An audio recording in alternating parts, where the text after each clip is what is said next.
Mesdames, Mesdemoiselles et Messieurs, bonjour. Je me présente Yannick Seyer.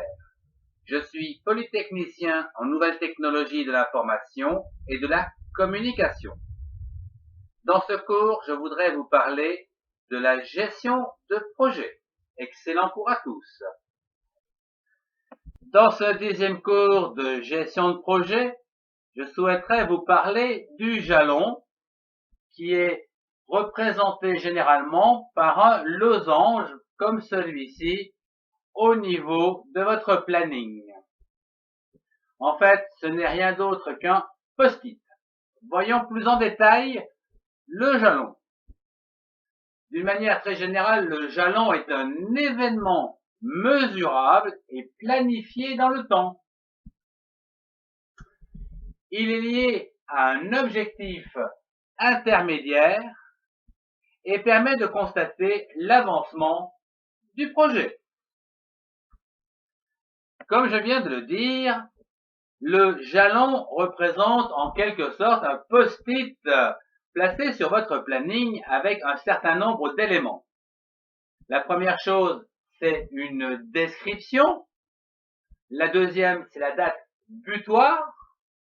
Et la troisième, non moins importante, c'est son lien, soit sur la durée ou en début d'objectif ou en fin d'objectif. Prenons par exemple un jalon au niveau d'une signature d'un contrat, comme celui-ci, en fin d'objectif A, ou éventuellement le lancement d'un produit, ici, en début d'objectif B. Éventuellement, un jalon ici qui sera sur toute la durée de l'objectif C, comme ceci. Voyons quelques exemples pour illustrer le jalon au niveau d'une gestion de projet. Voyons à titre d'exemple, au niveau du projet louer un appartement, quels sont les objectifs à atteindre. Le premier objectif, c'est vider l'appartement au plus tard en fin de mois. Le deuxième objectif, ça sera de nettoyer au plus le dernier jour du mois. Et enfin, le troisième objectif, c'est de signer le contrat le premier jour du mois. Je vous ai dessiné ici un diagramme qui est séparé en deux, à savoir le mois présent et le mois à venir, avec à l'intérieur les différentes tâches associées aux objectifs à atteindre. Voyons l'objet du cours, le jalon.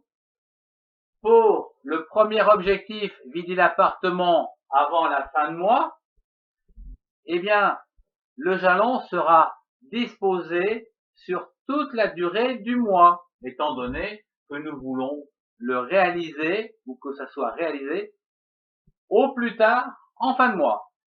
Donc, nous pouvons partir du principe que le jalon va donc couvrir toute la durée de l'objectif. Le deuxième objectif, c'est nettoyer donc l'appartement le plus tard possible, mais pas le mois suivant. Ce qui veut dire, c'est le dernier jour. Donc on peut mettre un jalon ici. Au niveau du dernier jour, donc du mois, au niveau de cette tâche par exemple, eh bien, tout devra être nettoyé.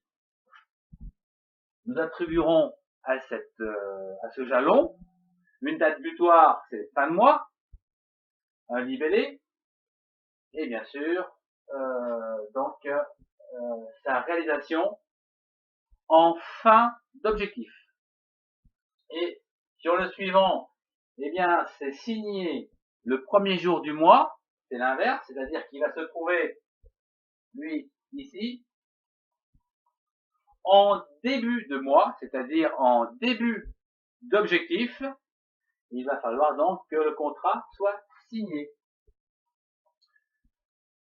Il aura donc une date butoir, c'est sur le premier jour, le libellé, et bien sûr, en début d'objectif. Voilà donc un petit peu comment on peut résumer un jalon donc, au niveau donc, d'une représentation graphique comme celle-ci. Ce cours touche déjà à sa fin. Je vous remercie de l'avoir suivi. Au revoir et à très bientôt.